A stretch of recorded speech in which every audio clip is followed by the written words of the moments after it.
It is time for a rebirth, a rejuvenation, a new lease on life, if you will.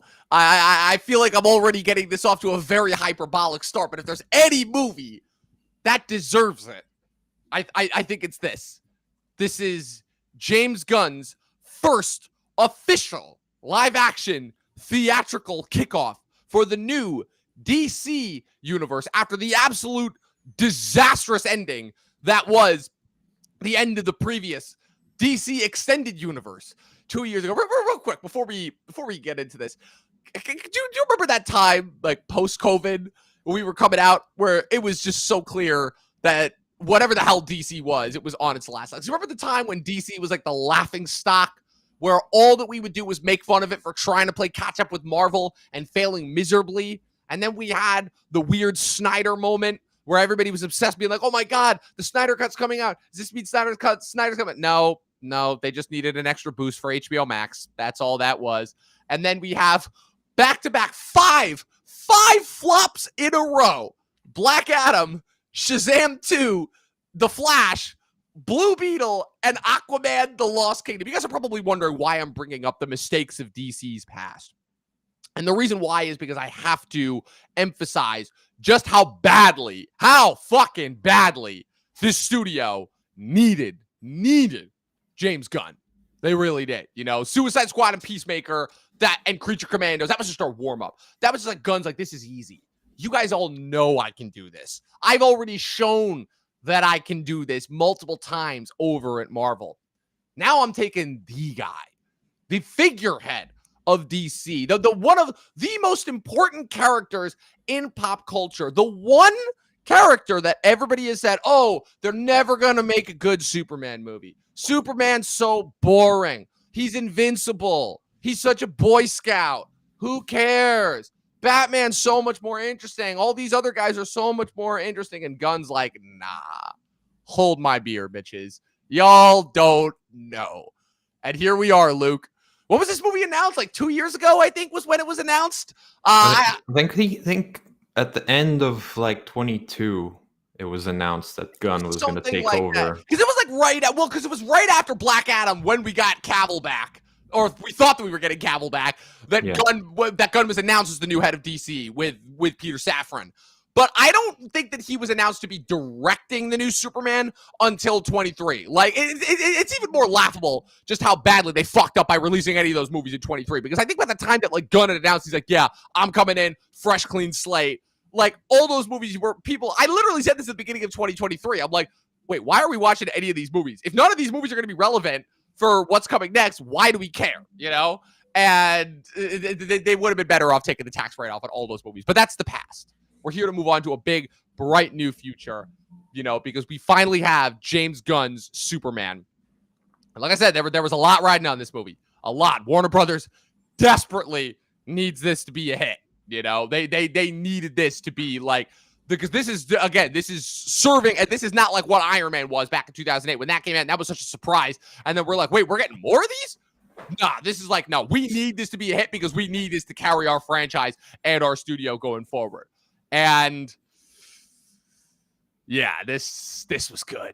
This was really, really fucking good. Because you know what it is? Like, just first and foremost, is besides the fact that Gunn is, once again, just proves to know comic books and know how to translate comic book characters and how to make this shit like entertaining and discernible for like a widespread audience. He just knows how to make this shit fun. That's the first thing, right, that I feel like really needs to be emphasized. It's like the thing that everybody missed last year when they were going over the top and criticizing Deadpool and Wolverine. I'm like, guys, we're just here to have fun at the end of the day. That's all we want. We want something light. We want something fun. We want something entertaining that's going to distract us from the absolute hellscape that is reality. The irony is it distracting? It's pretty reflective. The irony being that this movie might be the most reflective of some conflicts that are going on in the world that I have seen in recent times. So much so, but that shows the power of this movie, right? That even the idiots over at Fox News are going after this movie and doing nothing but just adding more to its publicity by going the whole, oh, Superman is woke now. I'm like, great, you idiots. You just sold like however many more people are going to go and watch this movie, like just to see if it's actually woke, And guess what? The quality is going to speak for itself because this is, I'm going to spoil it right now. Finally, I literally said this when I released my out of theater reaction last night. Sinners finally has some competition for this year because it felt like for the majority of the year, Sinners came out and was going to be the Dune 2, was going to be the Everything Ever All at Once, where it's like, yeah, I'm just wiping every other movie that's going to come out this year off the board and just eating its lunch. But I got to say, this movie finally provided some competition. So I've talked enough. So walk me through your thought process going all the way back to the old DC days, whether you thought Gunn was going to be able to pull this off, and then your thoughts coming out of the movie. Because I saw you release not one, but two. Yeah, it was a pre-fire. It was a little bit trigger happy. But that's okay. I've been really enjoying the Gunn tweets. It's like the gun is loaded and etc. But Yes, I'm not sure how to follow up that whole bravado intro you gave to the movie.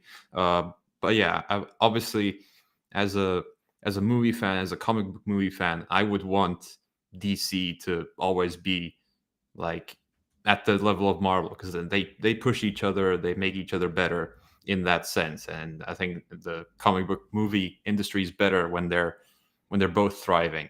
And as you mentioned, DC, we're all just on the like we don't know what the hell they're doing. Okay, we made the Suicide Squad movie because Gunn got fired. It's like, okay, DC, we're snatching him right up like immediately, and then we see where that concluded. Now, then they had like what Black Adam, they had Wonder Woman 84, they had like you said Shazam, Blue Beetle, all these just like disconnected, like not creatively charged movie. Just like okay, who else on the list haven't we done yet sort of thing, who else has a contract that we need to fulfill.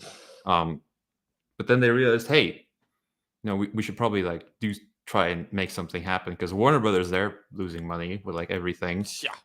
They have billions in debt or so whatever. much so that they finally retitled Max HBO Max. They're like, yeah, we fucked up. And DC is probably like they're one of their top 3 biggest brands, and I don't think it's too much an overstatement to say that the entire DC brand was on the line with this movie being just like good enough. It didn't need to be like the best comic book movie ever made. Like I don't think it is, but it's exactly good enough. It's universally beloved, pretty much as much as you'd want it to be.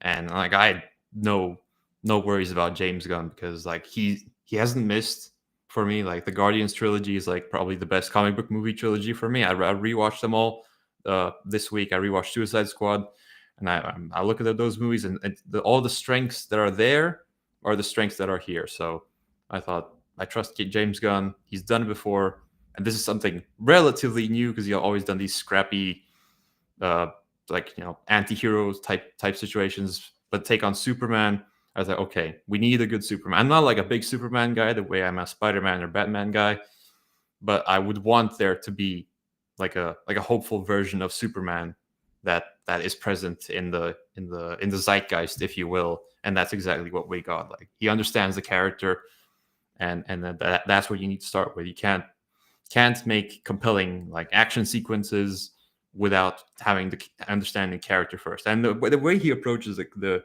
character side of this is really interesting, and there's an exploration with how his parents and his other parents, and we'll get into that in a bit. So I think it's a really well written. I feel like there's a lot that was cut out because oh yeah there was definitely a lot more jokes that they cut out, and if I'm being honest, probably for the better, because this movie was already like the thing that shocked me the most about this is how, despite feeling so like the thing that I liked probably the most about this is that this didn't feel like a Guardians movie. It felt like a James Gunn movie for sure, but it did not feel like a Guardians of the Galaxy movie. Like the thing that I like, and the thing that I would definitely say a lot of his critics have been wrong about, is saying that every James Gunn movie feels exactly the same. And again, if you're only looking at the fact that he has primarily done ensemble-based comic book pieces about off the beaten path, off-kilter, tertiary characters, then sure. But other than that, like the Guardians movies all like had a natural like progression to them. Like 1 is not the same as 2, is not the same as 3, and the Suicide Squad felt very, very different from those first ones. I never understood the people who were criticizing the Suicide Squad saying, "Oh, it's just another Guardians of the Galaxy." Yeah, You know? there's certainly similarities, but Yes. like watching them, it's about different things. You know, Guardians is like a found family of people overcoming their trauma, and Suicide Squad is about like finding the beauty in these horrible villains and people. So, and that Superman is Superman. So Yes.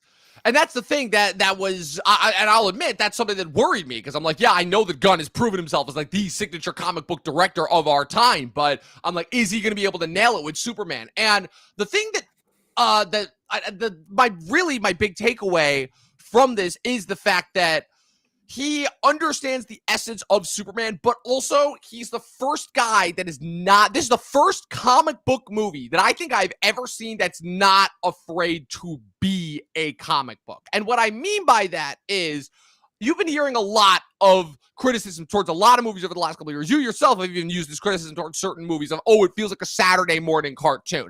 And a lot of the times, it's like a 50-50 thing as far as whether that's a positive or a negative. When I say that here, that this feels like a Saturday morning cartoon, that's probably the biggest positive that I can say, because it feels like every comic book movie that we've gotten up until this point has been attempting to straddle the line between, you know, making it seem like this could exist in reality while at the same time bringing in a lot of those hokeyr comic book elements. That's what I feel like made Marvel strive and, you know, and be the top of the game for the bulk of the decade that it was on. But this one, it's like Gunn is like, no, we are fully leaning into all of the ridiculous comic book aspects with the wacky visuals, with the over-the-top characters, with the more corny feeling.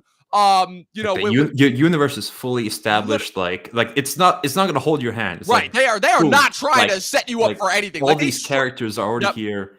Like pocket universes. Like, you know, we'll get to Ultraman and what that is in a bit. It's like, oh yeah, like all this exists. Bang, bang, bang, bang, bang. It's like, okay, cool. It's like an edition of Superman. Like you get to one end of the issue, is okay. Bang, next chapter. Even here, they have the like just cuts to black every now and then. It was gonna be like Monday, Tuesday, Wednesday at some point. Yeah, But I'm kind of glad they cut that. I'm glad they cut that. This is the one instance where the test screenings really helped this movie. Like, I'm glad they cut it down to just a little over 2 hours. I'm glad that they cut out, like, the fact, again, it's the fact that this movie is already hysterical enough to begin with. Again, it's a James Gunn movie. I've never seen a James Gunn movie that hasn't been funny in any way, shape, or form. So the fact that, again, this movie was still able to be a James Gunn movie and still be funny while not feeling the exact same as the last one, where, again, I'm not going to say that I buy into this, but there were certain instances where it felt like, oh, the jokes are getting to be a little bit too much, and they kind of are arguing and overcompensating to take up runtime. Not here at all. Like the thing that I loved is he let the scenes like go. He let, like, this was still a really well done character piece, in addition to being a poppy, flashy action every 30 seconds, big feeling comic book movie. And oh my God, like, can we talk about those action sequences? Holy shit. Like, I don't even know how to describe it. Like, it was finally like they cracked the code on like the perfect blend of making it look just cartoony enough, but still having that realism to it. Like, they weren't afraid to slink away from like the super bright colors and super cartoony, like ridiculous looking visuals and over the topness of it. Like, LexCorp looks like something pulled out of a Silver Age comic book, and they finally made the Fortress of Solitude look like the Fortress of Solitude from the comics. You know, like, they weren't afraid to, you know, hedge away from anything. It's like they finally nailed the visuals and the action sequences. I've been telling everybody this, that like he literally took the Adam Warlock flying sequence from the one scene where he's blowing up New Earth or whatever from Guardians 3 and made that every single action sequence in this movie. Like, or even the Star-Lord and Ego fight in Guardians 2. Like, subconsciously, he might have been like practicing something. Like, I don't know if it was GoPros or like if he was able to like convert the red camera into like a size or rotoscoping or freaking, like, I don't know what it was, but good Lord, every time there was an action sequence in this movie, I was like, this is the greatest thing I've ever seen. Like, I could not believe it, ultimately. Yeah. And few movies have been overanalyzed like to an extent like unheard of biff as this movie, as it's coming out. Like, people, oh, this exact frame that you see for like one frame exactly, oh, it looks terrible. I'm watching him like, oh, all the coloring is off, it looks bad. I'm watching the movie, I'm like, no, it's like it completely fades away, and I'm engrossed in the world. in the story and the characters. So that's the effect that you want. It really shows how good he is at what he does, because again, the fact that, like you're saying, this is the first movie in a long time where finally, for lack of a better word, the power of the internet is actually helping it, where for once it feels like people are so invested in this and having such a good time that they're not going to make the usual internet nitpicky criticisms that happens with every single movie, where they always point out that one flaw and you want to forget about it, but you're like, but they are kind of right. There really isn't that here, at least not one that I could find, and the fact that, again, for all of the insane action, he was still able to make the characters the forefront of the story. And again, I love how too he was so ahead of the curve in the sense of where a lot of the criticisms were like, oh, we're already getting Green Lantern, Hawkgirl, Mr. Terrific, and Metamorpho in this movie. Is this really going to be a Superman movie? And it was. Those guys don't show up until like 40 minutes into the movie, and they're really not in it that much. He wears the suit for like 90% of the movie. It's like that part of me is like, okay, there's probably more Clark Kent Daily Planet stuff in the editing room that maybe was cut for runtime, because I think as the first one of this new universe, you have to make it like accessible like 2 hours and a bit, not like 240 or Guardians 3 was like 230-ish or something. So yeah, I think some of that was cut there. Ultimately, it didn't like hinder it too much for me, because just the characterization is so good, and the moments that you let it breathe, like with him and his dad, that's probably like my favorite scene of the movie. Just like explain, okay, this is what this Superman is about. So that moment that's what Gunn is best at. Yes, that was a fantastic moment where again, we don't get much of Kansas in the movie, because that's something that Gunn has said too, is he's like, look, I am tired of seeing these same old origin stories done to death. He's like, I don't want to see Uncle Ben get shot again. I don't want to see Bruce Wayne's parents of the Pearls die in the alley. And I don't need to see another story of Superman actually coming to Earth. We've seen all of those. We know all that. Let's just move past that. And again, because he is the best at what he does, he is able to skip past all that. He's still able to have those crucial origin moments be there while retconning it just a little bit, because there's a big revelation that happens with Clark's Kryptonian parents, Jor-El and Lara, played in this movie in quick 5-second cameos by Bradley Cooper and Angela Sarafian. And also they don't the fact that they don't even speak English as well. There's a little twist there. We'll get into that when we get into the spoiler section. But there, again, the moment where he's sitting down with Pa, played by Pruitt Taylor Vince, is just it's everything that is the movie. It is everything that is the movie, where he's like, look, it's bringing it back a little bit to Harry Potter, where the whole like, oh, it's not your talents that make you what you are, it's your choices ultimately. And he's like, look, at the end of the day, it doesn't matter what you came here for. It's your choices and everything that you've done as Superman that determines the type of person that you are ultimately. And it goes in line with what Gunn has been trying to accomplish with this movie, where he's like, look, we're coming out of 10 years of just some of the most cynical, jaded, everyone's pissed off, everyone's miserable, everyone's angry, everyone's getting inflated. He's like, I just want to make something that brings joy and inspires hope, ultimately, at the end of the day. And as, Cavill put it so eloquently 12 years ago, he's like, it looks like an S, but out my world, it means hope. And this, to me, is the ultimate epitome. This, gives us hope. Not only for that comic book movies can still be good and that they can still be new and intuitive. It also goes into what Gunn said 2 years ago when he was on the Rosenbaum podcast, where he's like, people don't have superhero fatigue, they have bad movie fatigue. And it's a little bit of both. I think I'm inclined to agree with it both sides. I see where he's coming from ultimately, because at the end of the day, the comic book genre ultimately got so big and so popular that people just ended up getting really lazy with the filmmaking and stopped actually trying. And Gunn shows he's like, no, I am still trying to make the absolute best movie that I can, first and foremost. And it goes also in line with his whole mantra since he took over DC, which is look, we're not gonna roll camera until the script is good, and it shows ultimately. And it's really about like you said, it's about the filmmaker's vision, and I think the biggest part is that he's the boss ultimately, and he's a creative, so he's not a suit, he's not a pencil pusher. He took all the right lessons from Kevin Feige, but then he saw also all of the problems that had been inflicted Marvel. He's like, I'm gonna leave those to you guys. He's like, I'm gonna take everything that worked, and then I'm gonna do it my way ultimately. And it's not like they're not working in phases, like he said, the chapter 1 gods and monsters, what does that really mean? Right. So he's just like, okay, what's the next movie that we have? What's the idea that we have? okay, we're just going to do that. We're going to do this True Detective thing, but with Green Lanterns. We're going to do the space fantasy with Supergirl. We're going to do body horror with Clayface. Just like whatever the filmmaker comes up with, whatever the story is. If we don't like the story, we're going to scrap it. So that's why I'm more excited for the future of DC than the future of Marvel. Yes. But Marvel is going to have the X-Men now, so I think they're going to really push each other into the 2030s. I feel like to put it bluntly, the basic kind of what this shows is what the difference between Marvel and DC always was, and the difference is that now that it feels like DC finally has a fighting chance, now that Marvel has been taken down a peg or two because of everything, Marvel is always like, okay, plot first, build up to these big gigantic events, introduce as many characters as we can, hope that it works, cut whatever doesn't work. And Gunn is like, no, it's creativity, ingenuity, story, character, that comes first ultimately. And everything else is just going to be a byproduct of that. And if you ask me, that I think is what will sustain longer in the long run, ultimately, because as we've seen, Marvel's dependence on their build up to these gigantic event movies has not been working out for them. I think I saw a thing recently where it's like Marvel's Phase 5 was like the lowest grossing phase that they have yet. Not like none of their movies in Phase 5 cleared $1 billion except for Deadpool.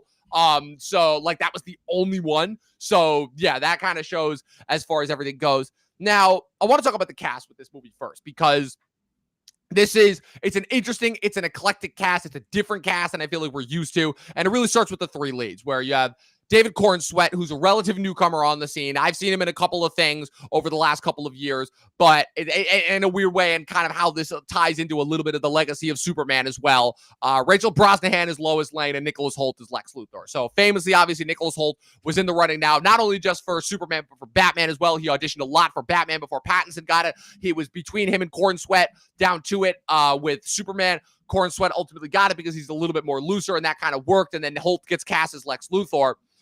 So I want to talk about those three leads, because ultimately they're the three that the movie ultimately revolves around. And this movie's decision to ultimately, again, skip past the whole Lois finding out Superman's identity, everything that we got from the 78 Superman, essentially, just dive right into, Superman and Lois are in this kind of relationship where they're like, they're basically like, and then you have the whole Clark Kent Lois Lane thing at the Daily Planet. That's just a front, and then you have their behind the scenes of where it's like them as a couple ultimately, and how that really is part of the backbone of the whole movie, and how they really make Lois Lane like a crucial part of this movie. Like, she's the one going to the Justice Gang when Superman gets captured. She's the one that is trying to provide like the moral gray areas as the journalist. She's really the one that's kind of leading the charge, helping out the Daily Planet. Like, there's this very funny sequence where all of the Daily Planet workers go into Mr. Terrific's ship, and you have like Wendell Pierce as Perry White still like being very calm, very straight-laced, as like the city is literally being torn apart by like a black hole sort of thing. So I thought that was really like regular Tuesday in Metropolis. It's great. Again, it really shows that, like, yes, this is a world that has had superheroes in it for a very, very long time. So this is just like a Tuesday to them. And also kind of a reflection of our world as well, where it's like we are used to superheroes now. We are used to the antics and the shenanigans. So again, that's part of the magic of this movie, is they are just skipping past the whole, we know like that we don't need to like explain like people screaming and running away, and being looking up at the sky and being in awe at these flying figures. They're already used to that. So, but really for me, the surprise was Corenswet, because this is a dude who I think I've seen in three things. He came up in the Ryan Murphy shows, The Politician and Hollywood, and then he was also in Pearl, for anybody who saw that, the X prequel, and I think the biggest thing that people recognize him from, obviously, was a brief cameo appearance last year in Twisters, famously, which is right around the time when he was announced as Superman. And I gotta say, famously, also, are you familiar with the Superman curse? I am not. I don't think I am. So famously, the original creators of Superman, I believe their names are I gotta check their names first. Hold on. Let's see, Superman creators. I don't want to look it up. So famously, so the names are Joe Shuster and Jerry Siegel. Famously, a lawsuit was filed by the estate of Joe Shuster, claiming that the copyright to Superman in foreign territories had reverted back to the estate under British law. This is recently, right? This was one of the lawsuits that came out. So famously, right, long ago, back in the day, the producers of the original 78 Superman famously screwed the creators of the original Superman character out of basically out of any monetary rights to Superman. And famously, they cursed the property, saying that nothing good would ever happen to Superman while he was on screen. And unfortunately, that kind of ended up proving to be true, because you have Christopher Reeve, who suffers this absolute tragic accident. Then you have Bryan Singer, again, problematic figure to begin with, attempting to revive Superman with Brandon Routh. That goes nowhere. Then you have Henry Cavill, who's supposed to be the heir apparent, supposed to kick off the whole new DCEU, and then everything that happens after that happens. Cavill is famously screwed over, played back and forth with DC, and then finally is fired infamously. And now you have Corenswet, this new guy in there, right? And it literally was to the point where it felt like the only Supermen that succeeded were the Supermen that voiced him on cartoons, all the TV shows, the Smallville characters and the CW, and then finally, the Tyler Hoechlin version, the Superman and Lois character. Fun fact, I actually met one of the dudes who plays one of Superman and Lois's sons on that show the other day. Weird story there.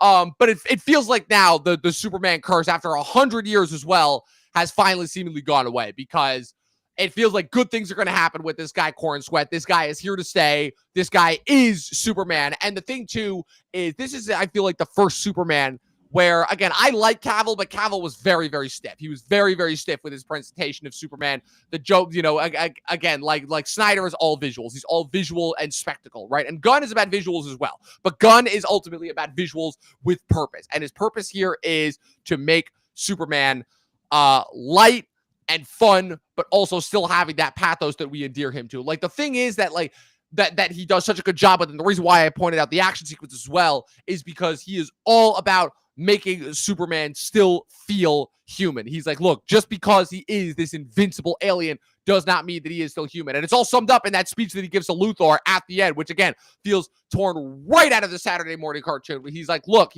if anything, he's like, the same things that make you human are the same things that make you be human. I get beat up. I make mistakes. I have flaws. There are going to be days where I don't ultimately succeed, but those are the things that make me human. And I almost stood up and clapped right there. I really did. I was like, this is exactly what we have been missing from our fucking Superman movies for the last 20, 30 years. Again, it's the thing that they really have not nailed since the 78 Superman. You can tell that Gunn loves that 78 Superman. It's literally the origin of superheroes that we have today. And yeah, okay, take it from here. I babbled enough. Yeah, I think back to the action sequences, like, that's how you make a good Superman action sequence. Because in Man of Steel, like I like the Henry Cavill stuff, but like, okay, that we're past that now. It's ancient history, basically. Yeah, it's been 12 years since that movie came out. Yeah, we're in the Gunn era now. I'm okay. I'm welcoming this. I'm open. I'm open to all the new stuff you're bringing. And how you do the action sequences, you just make the enemy stronger than Superman. Like that's his pretty simple formula. Or you have two of them team up against him, and he has to outsmart them in some way, which he does in this movie. I'm like, yes, that feels earned. That feels like Gunn sitting down trying to solve his own problem that he creates. So that's how you make the action sequences compelling. Because the Man of Steel is just like, okay, how hard can you punch me? How hard can I punch you? Sort of thing. But it's ultimately all grounded in the story. There's characters on the ground that we care about, as we've been built up his own internal conflict. Like that's the key to the movie. His internal conflict. Like, okay, he's had this super important message to him that he built this whole thing around, and then suddenly that's turned on its head. Like that's where the story came from. I'm guessing like that's where Gunn started with, like, okay, what if Superman's thing was actually a lie, and then how does that affect him? Because like internal conflict, that's the number one thing you should do when you're trying to create a story. And then the external is all the comic booky stuff, of course, which we both love. And yeah, like Gunn captures the Saturday morning feel in an adult able movie sort of thing. Yeah. So it is really it's not really for kids. It's really not, but at the same time, like, you know what it is? I'll tell you what it is. It's the exact same thing that Dave Filoni did with the Clone Wars, where he made this for an audience that watched the Superman and Batman animated series and Justice League and Young Justice. He made this for all those guys around our age, where we all grew up with those cartoons growing up. But the thing about those cartoons is they weren't exactly like straight up like kiddie cartoon. They had some pretty serious subject matter, and those shows got more mature as time went on, ultimately. But they still kind of, again, they had that essence of fun and at their core, ultimately. And that's kind of exactly what Gunn did here, where, again, this movie has some pretty serious themes about, about feeling where your true home is, and about, not letting borders determine your identity. And again, Luthor's whole thing that he even admits is that, I am driven by the fact that ultimately you show just how weak we are as humans physically. And ultimately, again, this very big xenophobia. Again, painting a very, very not at all subtle commentary on the Israel-Palestine conflict. I don't remember what the names of the fictionalized countries that he did there. Moravia and Jarhanpur. Moravia and Jarhanpur, and again, and Moravia are aesthetically Russian, so that's right. I thought that was pretty fun. Also, did you funny that we were talking that you were commenting on Mac and us talking about Roland Emmerich on 2012. 2012. You recognize that guy, right? Yeah, I absolutely did. Like, he was in Triangle of Sadness. Yes. But most of all, I recognize him from 2012. 2012. How can I forget that big booming Russian voice when they go outside and they see the massive, what is it, the 737 as Vegas is literally getting torn apart, and the kid's like, "That's a big plane," and he's like, "He's Russian." Who could forget that line? Iconic line right there. But yeah, that I love just the little details. Again, also there are a lot of people in this movie. You get Frank Grillo's first live action appearance as Rick Flag Sr. You get the engineer, who's supposed to be a setup for the Authority. You get Ultraman and the reveal there that, so that's doing a little bit of both things, where, again, you have the Ultraman thing, which is the evil Superman from Earth 3, the evil Superman counterpart, but then it's revealed that, it's actually a clone of Superman, also played by David Corenswet. And I'm like, that's where you bring the Bizarro. So they basically took the Ultraman and Bizarro characters and smashed them together for this one. And then you have the Justice Gang, which I thought was hysterical how they brought that in, which, again, they were announced as being some of the first ones. You have, again, Nathan Fillion as Guy Gardner, Green Lantern, Isabella Merced as Hawkgirl, Edie Gathegi as Mr. Terrific, who I have to say is probably the fucking scene stealer of this movie. Goddamn, Mr. Terrific. Oh, so good. It was so good. Because you could also feel a little bit, too, that, he was like, yeah, this is making up for X-Men, for me getting royally screwed in X-Men First Class. That was all this thing. He just got to be, it was almost like James Gunn told him, for his only direction is look, no matter who you're with, no matter where you are on screen, you are always the coolest character in the room. The coolest, most level-headed, and smartest character in the room. And Edie Gathegi was like, got it, that's me. And also, how can we forget the introduction of, again, a signature James Gunn-esque character, Anthony Carrigan, our boy NoHo Hank himself, as Rex Mason Metamorpho as well, which, again, there was a bit there where I thought that, I'm like, wait, is that supposed to be a baby Martian Manhunter? But no, it was actually his son. And again, we got some great action sequences there where they come in. I think that might be the most comic booky part probably of the movie. The scene where they're going down the anti-proton river and the pocket dimension. There's a river made of cubes. There's a black hole. There's a man who's just a head with squid tentacles. It was so good. But again, I loved it. Again, no need for explanation. No need to explain what their powers are, what they do, how they got here. None of that. We just see it visually. And oh man, dude, you have no idea how much I was giggling like a little fucking girl when I hear Hawkgirl screaming, when I see Metamorpho making the giant hammers, when I see Guy Gardner fucking flipping people off with the giant green hands. I was even when he just makes a megaphone with the ring, I'm like, it's more than a big green boxing glove. I'm like, this is what we've wanted from the DC universe this whole time, because again, what was the thing that people have been saying for the longest time with all these DCU movies? Just take the fucking animated movies and make them live action, and we got it. We finally got it. I remember I was watching this with Dexter, who was on with us when we did shit, what was it? What did I have him on for? Back in Mission Impossible, when we had Dex on back for Mission Impossible, and dude, we were literally geeking out so hard during it. I was it was literally it felt like the early days of Marvel, like when the Hulk punched. It felt like the early days of Marvel when the Hulk punched down the Chitauri alien. It felt like those days ultimately, but with DC. And again, it's we are in a comic book world. Everybody who's here knows the stakes. Everybody who's here knows what. It doesn't matter, quote unquote, if this breaks the movie rules per se, because Gunn just knows what he is doing when it comes to that. And oh man, like I also still can't get over the fact that Isabella Merced is younger than me and is like there's like a full 20 to 30 years between her and a majority of the rest of her cast, because David Corenswet is like 30, 33, Rachel Brosnahan's 35, Nicholas Hoult I think is almost 40, Nathan Fillion is in his 50s, and she's like 24, I think. So that's just nuts to me. But also, oh my god, dude. Can we talk about the Jimmy Olsen side plot for a second and how that's like, that's just like a signature like Gunn comedy side plot that ends up being like the thing that everybody talks about, where you have Scarlett Gisondo as Jimmy Olsen in this movie. Perfect casting, if you ask me. Like, could not have gotten better casting for all of the Daily Planet people, you know. And also, I thought that was a very fun cameo. Michaela Hoover as who was the voice of the little bunny rabbit in Guardians 3 as Cat Grant.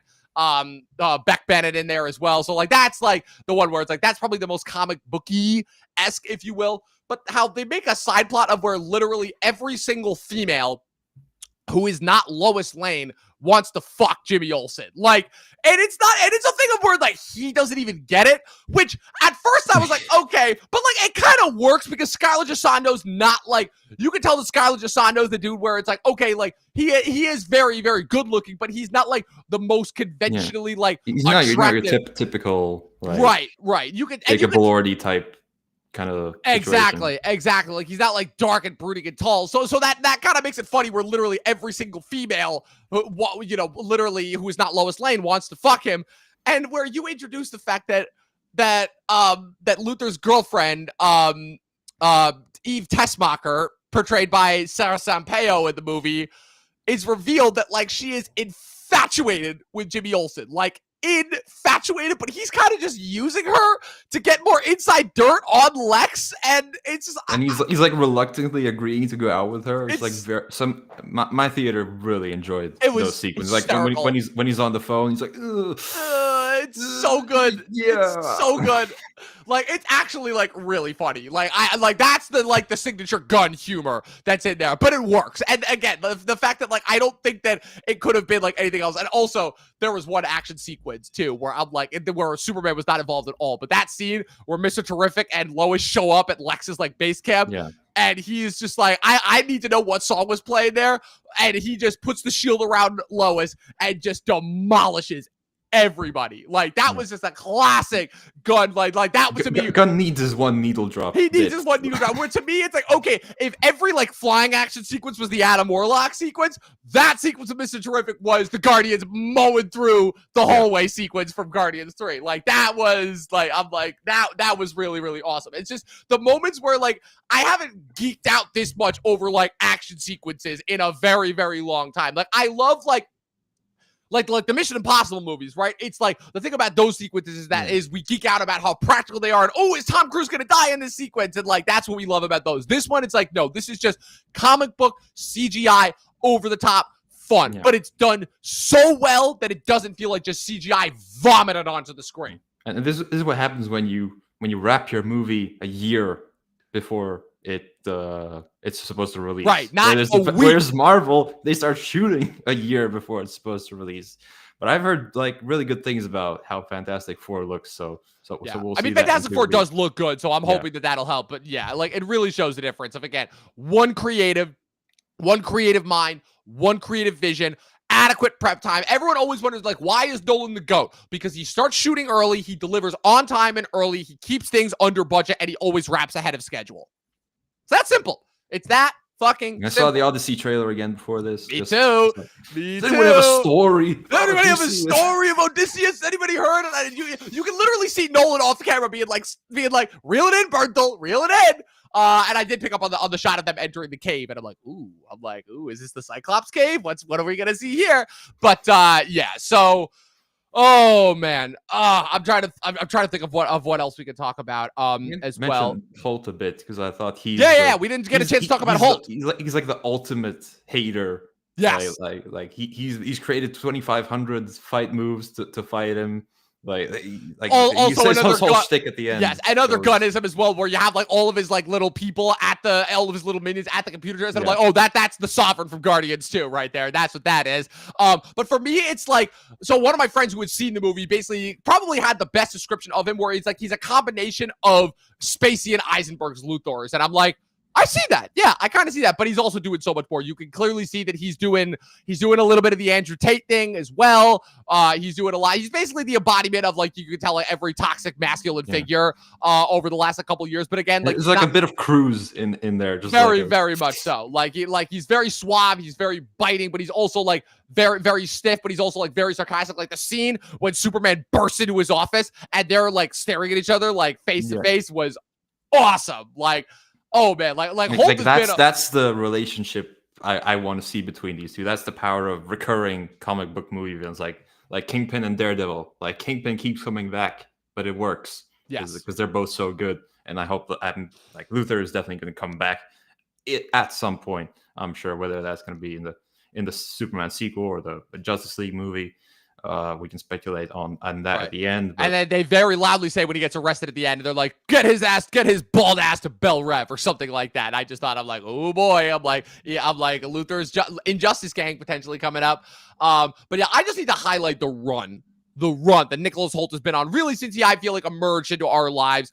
It's funny because Nicholas Hoult, the thing about it that people forget is that Nicholas Hoult has an entire like career before I feel like we got to know him in Britain, where he did this movie about a boy with Hugh Grant when he was a very, very young kid back in 2002. And then famously, he's a part of the first generation of Skins in 2007, 2008, which the cast also includes Hannah Murray and Joe Dempsey from Game of Thrones, Daniel Kaluuya and Dev Patel as well, are all in that first generation of Skins, as well as Amy Fionn Edwards, who also now is a mainstay on Slow Horses. But the run that Nicholas Hoult has been on since I feel like he emerged into our lives as young Beast in the X-Men prequel movies.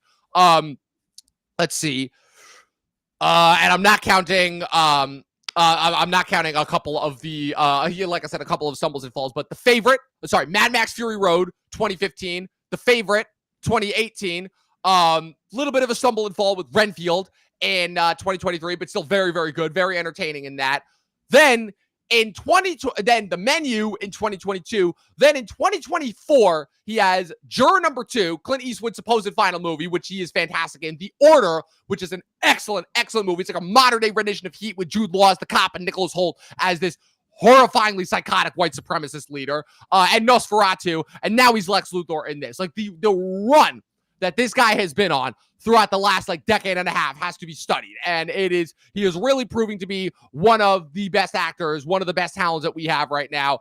And that's why I was ecstatic. I knew he was going to nail Luthor. I knew he was going to do something different. I knew that he was going to improve kind of where Jesse Eisenberg had failed. I still don't necessarily blame Eisenberg for that. I blame Snyder and his characterizing for that, because you can clearly tell that Snyder had like a vision of where he was going to bring Luthor. He never got a chance to do that. We all know it should have been Bryan Cranston in that part, but yeah, and also like the other thing too also that he does with Luthor is that he really does a good job of making this Luthor just like a scumbag.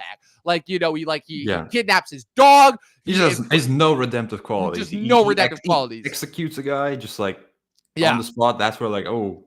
And then you have like, and then they even make like the Gunnism too, which works, where he's like, wow, I was not expecting that to go that fast. Like, you have that part. You have what else? You have, again, his whole evil plan. You have him going on like that. I also love too how like Gunn does not shy away from putting in the blatant Fox News inserts as well. Like, Gunn very much knows who he is targeting, but again, he doesn't like draw attention to it, which is what's really well done here. It's just like he is just an absolute bastard of a human being, while also, again, still making you understand where he's coming from. Of like, yeah, he's like, yes, I am fully aware of the fact that I am envious, and he's like comparing himself to like other geniuses beforehand. He's like, all those other guys who just like mask that up to human flaws, like, again, like the monologues too that Gunn gives these characters in these movies are really, really good. Like, that's the thing, that like every single time you are getting lost in an action sequence, and man, like I said, it is very easy to get lost in these action sequences. The movie still brings it back and reminds you, like, these characters, this is who it's about ultimately. Like, this is what the essence of these movies are. This is what the essence of these stories are. And Yeah, it's great. It's really really great the more that I think about it. Because again, it's the thing, it's weird because so much of the time this would be a negative, but it's one of those instances where it's like everything that makes that every instance where this breaks the rules of being a movie helps make the identity of this particular movie that much better, if that makes sense. Yeah, it is a bit like episodic, if you will, in that sense. Like, oh yeah, he has to fight the hammer now. He has to get out of the pocket dimension. He has to Yep. fix the Oh, black hole. there's a random kaiju here, and who are Oh these yeah, Justice it's Gang just members? And yeah, that was indeed a kaiju. I also love how, too, they're like, oh, it seems pretty small for a distraction. And Otis is just like, nah, it'll grow. And the next scene, it's just like giant. There's no explanation as to how it grew. yeah. It's just like okay, like again, not holding your hand. Like all these concepts that Marvel would probably like make a whole movie out of trying to explain. Like Yep. it's now this is a new approach. Okay, this just exists. It's a comic book universe. Like Lex can have an army of monkeys typing on the internet. It's like that was just brilliant. I forgot about that. I'm like, I saw that. I was crying laughing when I saw it. I'm like, that's great. Like, instead of like, and like having AI come up with a series of chatbots, just a literal army of monkeys. Like, it's great. But It's yeah, great. it's just a, a great time. Most of all, I'm just glad that a lot of people love it, and it's going to be making a lot of money. Yes. So the future of the DC brand is secure for now. For so now. we just have to keep putting out good Yep. stuff. We're going to get what Now we just Peacemaker need in to a month. get Peacemaker in a month. Then we get Supergirl. We get Supergirl and Clayface next year. We're also gonna get Jason Momoa as Lobo and Supergirl. That's the other thing too. We didn't even talk about the Supergirl cameo that popped up in this movie. It was so funny too because like I knew that she was gonna pop up in the movie because you had told me, and then I'm like, here's Supergirl, and he's like, how the fuck did you? And Dex was like, how the fuck did you know? And I'm like, man, because I'm just good like that. Here's your cousin is back. Oh man, I love that. Oh man. Also, I love the other Gunn alumni inserts as the voice of the robots. That's Alan Tudyk, his wife Jennifer Holland, Michael Rooker, and Pom Clemente voicing. I did not catch them. robots. I tried my best to point out, but I don't know. Yeah, well, my whole thing with it was I'm like, oh well, it's like we literally just saw Alan Tudyk in two things. First is Dr. Phosphorus and Creature Commandos, and then we just saw him back as K2SO and Andor. So like I'm like I recognize Alan Tudyk's voice like pretty much anywhere unless he's doing like an animal voice, but for Disney. But yeah, it's so that was good. No, she looks really good in the suit. She brings a very different vibe, clearly, to what Clark Kent is. So I'm gonna read that comic that the movie's based on before that movie comes out because I've heard only good things. And yeah, that's the next movie. Yep, you think that's the next movie. Lanterns will be sometime? Lanterns is actually no, yeah. I forgot too. We're gonna get Lanterns before Supergirl as well because they said that Lanterns is gonna be early 2026. So yeah, that one I'm looking forward to as well. Guy Gardner is in that. It's some capacity. So So can we just talk about that for a second? Where it's like, wow, Nathan Fillion as Guy Gardner, Kyle Chandler as Hal Jordan, and Aaron Pierre. Which you watch Rebel Ridge, right? I did not. Oh, you gotta watch Rebel Ridge. That is a movie that is like made for you. That movie. Okay. It's just that the Netflix brand is. Listen. I understand, but I will say that one is a solid one. First hour is definitely stronger than the second hour, but that's a really good movie. And Aaron Pierre as Hal Jordan, I'm like the only thing that could possibly make this better is if you got Kyle Rayner and Jessica Cruz in there, but we may get them for all we know. So, like I said, if there's one big takeaway that I have, it's that this movie's not afraid to be a comic book. It ushers in a very bright new future for DC, and also it's just a fucking blast of a time to watch. Yeah, and it's a peak summer blockbuster. Hey, let's go see Superman. And then go see Superman. Like I always say this, like whenever I go to a movie, like whatever the subject matter is, even if it's like an Oppenheimer, it was going to make me feel like this dread about nuclear war. Like it's still, I went and spent a good time at the movies. I went out feeling better. And this movie's like, oh, I got an injection of hope into my bloodstream. My whole thing is, it's like if I come out of a movie and it just makes me feel just like lighter and like I feel just healthier and just more joyful about life and super happy. And literally, like if a movie is making me say, fuck yeah, when I came out of it, and it's very rare that movies do that now, I'm like, yeah, it doesn't matter what kind of signature or flaws it has. This is a sign of a good movie. And that's why this is probably going to be the most controversial rating because, again, this is a rating that has nothing to do with the quality of the movie, but it has entirely to do with how it made me feel. 5 stars. Oh, Yeah, I went there. absolute I cinema. went there. I fucking went there. 5 stars. I could change my rating after a while, but for now, 5 stars. This is the movie of the summer to beat.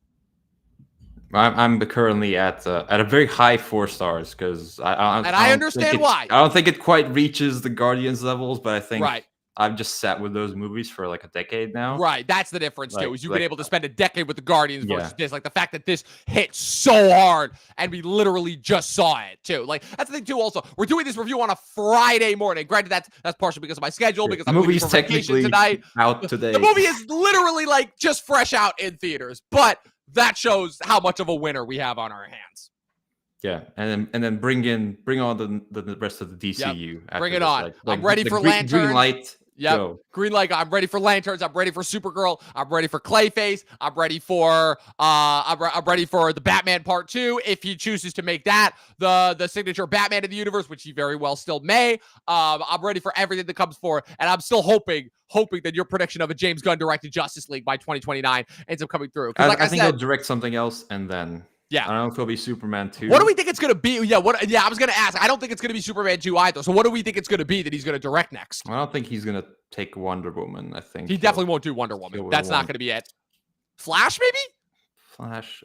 We just had a Flash movie that. Yeah, true. And he wants to stay away from that. There's the Titans movie, but that doesn't really feel that's not a him thing.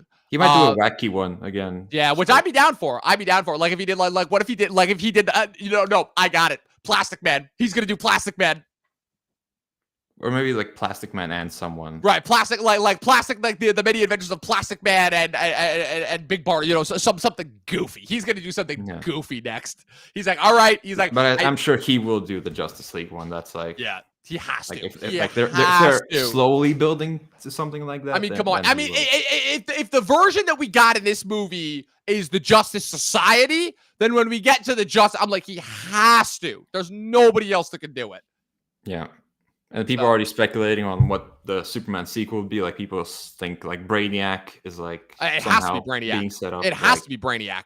Like maybe Bizarro, like he comes back. Yeah, like Bizarro could come back. You could do an alternate Earth. You could do Superman versus the Authority. There's a bunch of different ones. You could do Mongol and Warworld. But for me, I'm like, they have been wanting to do Brainiac for years. I believe that was originally the plan for Man of Steel 2 when it was going to be Matthew Vaughn, and then when it's going to be Christopher McQuarrie directing. They have wanted to do Brainiac for years. If there was ever a time to do it, it would be now. Yeah. And my whole thing is potentially, fingers crossed, Christopher McQuarrie directing Superman 2, potentially, if he takes a break, or you think he's just locked in with Cruise? He's got like a million projects. Unless this would be the ultimate thing, Tom Cruise is Brainiac.